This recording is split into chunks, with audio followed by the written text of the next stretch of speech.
Assalamualaikum warahmatullahi wabarakatuh. Perkenalkan, nama saya Prisciwati Abdullah dari kelas C Akuntansi dengan NIM 9214230663. Di sini saya akan menjelaskan visi dan misi jika saya menjadi seorang pemimpin. Visi, membangun masyarakat yang adil, inklusif, dan berkelanjutan.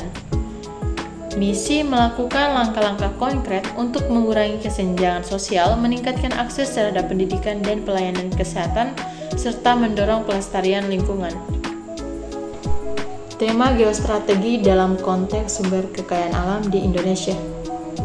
Kelangsungan hidup berbangsa dan bernegara Indonesia pada dasarnya memerlukan pengerahan sumber daya yang dimiliki, baik geografi, demografi, maupun sumber kekayaan alam atau SKA, dengan modal dasar ini dan didukung oleh penguasaan iptek serta tegaknya kepastian hukum, diharapkan pelaksanaan pembangunan nasional dapat mencapai tujuan dengan tepat, efektif, dan efisien dalam program jangka panjang, jangka sedang, maupun jangka pendek.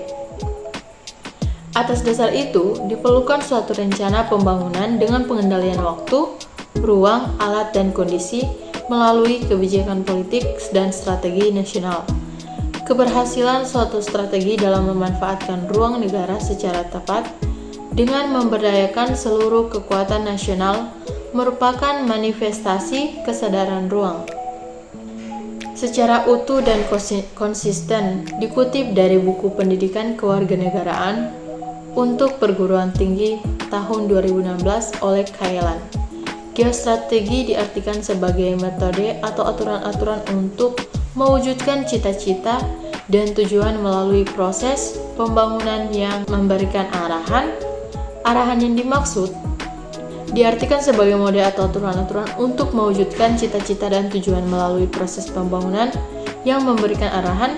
Arahan yang dimaksud yaitu bagaimana membuat strategi pembangunan dan keputusan yang terukur dan terimajinasi guna mewujudkan masa depan yang lebih baik, lebih aman, dan bermartabat.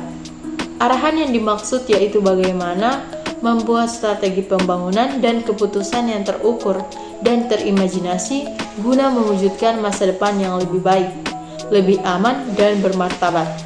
Geostrategi adalah geopolitik yang dalam pelaksanaannya yaitu kebijaksanaan pelaksanaan dalam menentukan tujuan, sarana-sarana, serta penggunaan sarana-sarana tersebut guna mencapai tujuan nasional dengan memanfaatkan konstelasi suatu negara sebagai suatu strategi yang memanfaatkan konstelasi geografis dan ruang di mana bangsa Indonesia berada, maka selalu digunakan untuk membina atau mengelola sumber daya yang dimiliki dalam suatu rencana dan tindakan yang menjangkau masa depan dengan memperhitungkan berbagai faktor yang ada. Geostrategi Indonesia berkembang dan sangat erat dengan hakikat terbentuknya negara dari berbagai macam suku, etnis, ras, golongan, agama, dan bahkan teritorial.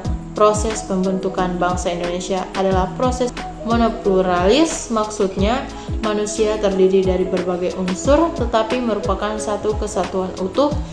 Prinsip-prinsip nasionalisme dalam geostrategi dilansir dari buku Nasionalisme dalam Dinamika Ketahanan Nasional tahun 2019 oleh Armaidi. Berikut beberapa prinsip nasionalisme. Yang pertama, kesatuan sejarah. Bangsa Indonesia tumbuh dari kesatuan sejarah dimulai dari zaman prasejarah Majapahit, Sumpah Pemuda, Proklamasi, hingga membentuk bangsa Indonesia.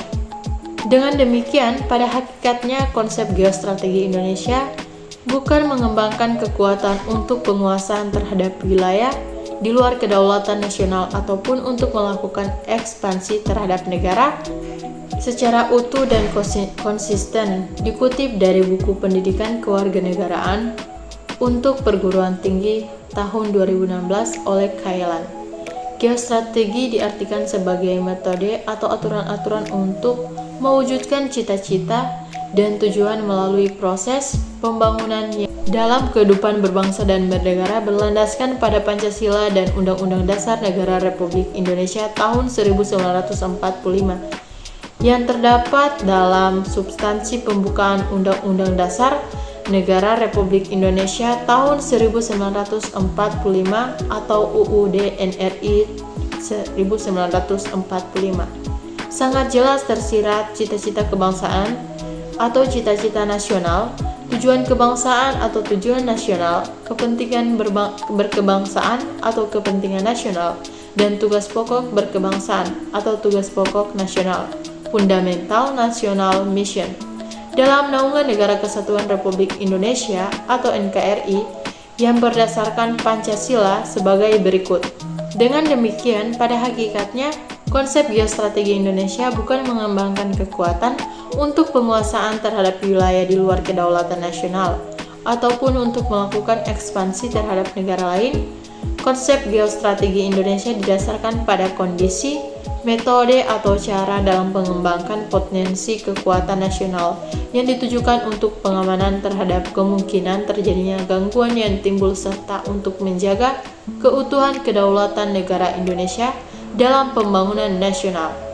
Implementasi geostrategi Indonesia dalam kehidupan berbangsa dan bernegara berlandaskan pada Pancasila dan Undang-Undang Dasar Negara Republik Indonesia tahun 1945 yang terdapat dalam substansi pembukaan Undang-Undang Dasar Negara Republik Indonesia. Yang pertama, cita-cita nasional.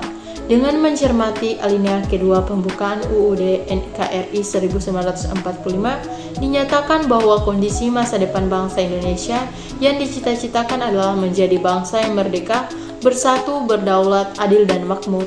Cita-cita tersebut harus diyakini dan dipedomani dalam kehidupan berbangsa dan bernegara oleh seluruh elemen bangsa Indonesia. Yang kedua yaitu tujuan nasional.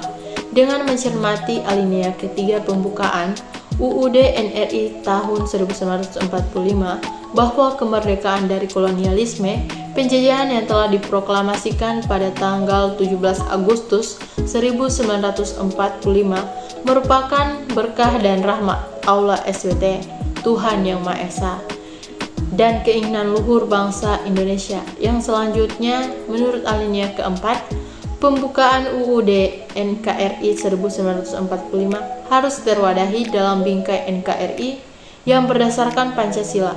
Oleh karena itu, Negara Kesatuan Republik Indonesia berdasarkan Pancasila merupakan tujuan hidup dalam berkebangsaan Indonesia, guna mencapai cita-cita berupa berkah dan rahmat kemerdekaan, persatuan, kedaulatan, keadilan, dan kemakmuran dari Allah Subhanahu wa Ta'ala. Secara sederhana, bahwa tujuan hidup berkebangsaan atau tujuan nasional Indonesia itu dapat analogikan dengan agama atau agama Islam, Kristen, Hindu, Buddha, Konghucu, dan lain-lain yang diyakini dan dianut oleh umat beragama guna menggapai cita-citanya berupa berkah dan rahmat surga, yang juga dapat dianalogikan dengan berkah dan rahmat kemerdekaan, persatuan, kedaulatan, keadilan, dan kemakmuran bagi bangsa Indonesia. Oleh karena itu, tujuan nasional tersebut harus diyakini dan dipedomani dalam kehidupan berbangsa dan bernegara oleh seluruh elemen bangsa Indonesia. Yang ketiga, kepentingan nasional. Kepentingan nasional bersifat mutlak, sesuatu yang bersifat absolut, tidak bisa ditawarkan, tidak terbatas, yang artinya bahwa dalam melaksanakan tujuannya diprioritaskan pada sesuatu yang tidak dapat ditunda atau dialihkan kepada tujuan lain, seperti kelangsungan hidup NKRI yang mencakup di dalamnya integritas teritorial, menjaga kedaulatan nasional, dan memberikan keselamatan bangsa Indonesia, yang tentu saja harus berdasarkan karakteristik geografi Indonesia. Untuk mewujudkan kepentingan nasional, tentunya tidak terlepas dari pengaruh perkembangan politik global maupun regional. Oleh karena itu, dalam menghadapi berbagai tantangan dan masalah-masalah yang bersifat global maupun regional ke depan, harus mengutamakan akan pemberdayaan kemampuan yang dimiliki oleh NKRI yang memiliki sumber daya alam, dan manusia sesuai dengan letak geografisnya. Melihat dari perspektif betapa pentingnya bagi Indonesia untuk mempertahankan kepentingan nasionalnya berupa kedaulatan, integritas teritorial, dan kolaborasi dengan dunia internasional dalam perkembangan situasi sekarang ini, perlunya reformasi dan demokrasi yang berkelanjutan atau sustainable agar menuju pemerintahan yang lebih baik, karena perkembangan global maupun regional senantiasa berubah secara dinamis yang tidak dapat dihindari lagi, namun harus disikapi adanya mengantisipasi dengan konsep kepentingan nasional Indonesia. Artinya kepentingan nasional suatu bangsa dengan sendirinya perlu mempertimbangkan berbagai nilai yang berkembang dan menjadi ciri negara itu sendiri. Nilai-nilai kebangsaan, sejarah, dan letak geografi menjadi ciri khusus yang mempengaruhi penilaian atau atas konsepsi kepentingan nasional suatu negara. Dengan mencermati alinea keempat, pembukaan UUD NRI tahun 1945 bahwa ada 4 kepentingan fundamental bangsa Indonesia yang harus dipenuhi untuk mewujudkan tujuan nasional dalam rangka mencapai cita-cita nasional sebagai berikut. Yang pertama, kepentingan keamanan berupa terlindunginya segenap bangsa dan seluruh tumpah darah Indonesia. Yang kedua, kepentingan kesejahteraan berupa majunya kesejahteraan bangsa Indonesia. Dan yang ketiga, kepentingan kecerdasan berupa cerdasnya kehidupan bangsa Indonesia. Yang pertama, kepentingan keamanan berupa terlindunginya segenap bangsa dan seluruh tumpah darah Indonesia. Yang kedua, kepentingan kesejahteraan berupa majunya kesejahteraan bangsa Indonesia. Yang ketiga, kepentingan kecerdasan berupa cerdasnya kehidupan bangsa Indonesia. Dan yang keempat, kepentingan ketertiban dunia berupa terwujudnya ketertiban dunia yang berdasarkan kemerdekaan, perdamaian abadi, dan keadilan sosial. Berdasarkan kemerdekaan, perdamaian abadi, dan keadilan sosial. Keempat, kepentingan fundamental tersebut harus diyakini dan dipedomani dalam kehidupan berbangsa dan bernegara oleh seluruh elemen bangsa Indonesia. Tugas pokok nasional dengan geostrategi Indonesia telah dirumuskan dalam konsepsi ketahanan nasional yang memiliki 8 gatra ketahanan nasional, yaitu geografi, demografi, sumber kekayaan alam atau SKA, ideologi, politik, ekonomi, sosial, budaya, pertahanan, dan keamanan. Kondisi ketahanan nasional sampai dengan akhir 2016 masih berada pada posisi kurang tangguh dengan nilai indeks ketahanan sebesar 2,60 setelah mencermati, memperhatikan, dan mempertimbangkan beberapa kerawanan pada masing-masing gatra ketahanan nasional di tengah dinamika perkembangan politik global dan regional, maka diperlukan upaya-upaya untuk antisipasinya. Sebagai berikut. Pemerintah perlu segera menindaklanjuti proses reformasi sektor keamanan atau security sector reform sampai terbangunnya sistem keamanan nasional yang komprehensif untuk melindungi kepentingan nasional pada seluruh gatra ketahanan nasional. Pemerintah perlu memperkuat kemampuan dalam pemberdayaan penduduk untuk bisa menjadi sumber daya manusia yang berkualitas bagi segenap usaha pengelolaan sumber kekayaan alam yang mandiri. Pemerintah perlu melakukan usaha memeratakan penyebaran penduduk selain untuk menjaga dan mengawasi potensi sumber kekayaan alam yang dimiliki, juga untuk meningkatkan tingkat kesejahteraannya yang diiringi dengan pembangunan infrastruktur dan fasilitas pelayanan umum serta infrastruktur ekonomi yang diperlukan pada titik-titik wilayah yang menjadi objek pemerataan penyebaran penduduk. Pemerintah perlu melakukan usaha penguatan program, pemahaman, penghayatan, dan pengamalan terhadap ideologi Pancasila, serta berkesinambungan kepada masyarakat, baik melalui pemanfaatan media informasi, pengarahan langsung kepada masyarakat, maupun melalui program pendidikan mulai dari pendidikan usia dini, pendidikan tingkat dasar, tingkat menengah, tingkat atas, sampai dengan perguruan tinggi.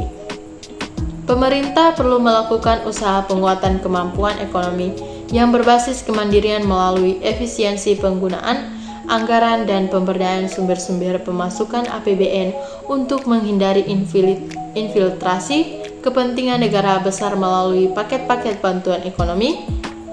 Pemerintah perlu melakukan usaha perluasan lapangan kerja serta melakukan pembimbingan dan pendampingan secara langsung kepada penduduk dalam kategori miskin dengan program-program usaha ekonomi kerakyatan agar dapat mengurangi angka kemiskinan dan pengangguran serta Gini rasio secara signifikan. Pemerintah perlu melakukan usaha penguatan program Kebhinneka Tunggal Ikaan untuk memperkokoh solidaritas persatuan Indonesia, kesatuan bangsa, dan memberdayakan elit politik, tokoh agama, tokoh adat, tokoh masyarakat, dan tokoh pemuda di daerah-daerah seluruh wilayah NKRI. Pemerintah perlu melakukan usaha penguatan dan penyempurnaan terhadap sistem otonomi daerah dan demokrasi, pemilihan presiden, wakil presiden, kepala daerah, dan wakil-wakil rakyat secara langsung yang lebih efektif dan efisien dalam kerangka NKRI berdasarkan Pancasila agar stabilitas politik nasional senantiasa terjaga dan kondusif, sehingga tidak ada celah bagi negara besar untuk melakukan infiltrasi kepentingannya. Pemerintah perlu menginisiasi penyusunan regulasi atau undang-undang tentang garis-garis besar haluan negara yang di dalamnya mengatur penegasan cita-cita nasional, tujuan nasional, kepentingan nasional, dan tugas pokok nasional sebagai acuan dan pedoman dalam tujuan nasional, kepentingan nasional, dan tugas pokok nasional sebagai acuan dan pedoman dalam penyusunan rencana pembangunan nasional. Melihat dari perspektif betapa pentingnya bagi Indonesia untuk mempertahankan kepentingan nasionalnya berupa kedaulatan, integritas teritorial, dan kolaborasi dengan dunia internasional dalam perkembangan situasi sekarang ini, perlunya reformasi dan demokrasi yang berkelanjutan atau sustainable agar menuju pemerintahan yang lebih baik, karena perkembangan global maupun regional senantiasa berubah secara dinamis yang tidak dapat dihindari lagi, namun harus disikapi adanya mengantisipasi dengan konsep kepentingan nasional Indonesia. Artinya kepentingan nasional suatu bangsa dengan sendirinya perlu mempertimbangkan berbagai nilai yang berkembang dan menjadi ciri negara itu sendiri. Nilai-nilai kebangsaan, sejarah, dan letak geografi menjadi ciri khusus yang mempengaruhi penilaian atau atas konsepsi kepentingan nasional suatu negara. Dengan mencermati alinea keempat, pembukaan UUD NRI tahun 1945, menurut alinea keempat, pembukaan UUD NKRI 1945 harus terwadahi dalam bingkai NKRI yang berdasarkan Pancasila. Oleh karena itu, Negara Kesatuan Republik Indonesia berdasarkan Pancasila merupakan tujuan hidup dalam berkebangsaan Indonesia, guna mencapai cita-cita berupa berkah dan rahmat kemerdekaan, persatuan, kedaulatan, keadilan, dan kemakmuran dari Allah Subhanahu wa Ta'ala. Secara sederhana, bahwa tujuan hidup berkebangsaan atau tujuan nasional Indonesia itu dapat analogikan dengan agama Islam, Kristen, Hindu, Buddha, Konghucu, dan lain-lain yang diyakini dan dianut oleh umat beragama guna menggapai cita-citanya berupa berkah dan rahmat surga, yang juga dapat dianalogikan dengan berkah dan rahmat kemerdekaan, persatuan, kedaulatan, keadilan, dan kemakmuran bagi bangsa Indonesia. Sekian video dari saya. Jika ada salah kata mohon maaf. Wabillahi taufiq wal hidayah. Wassalamualaikum warahmatullahi wabarakatuh.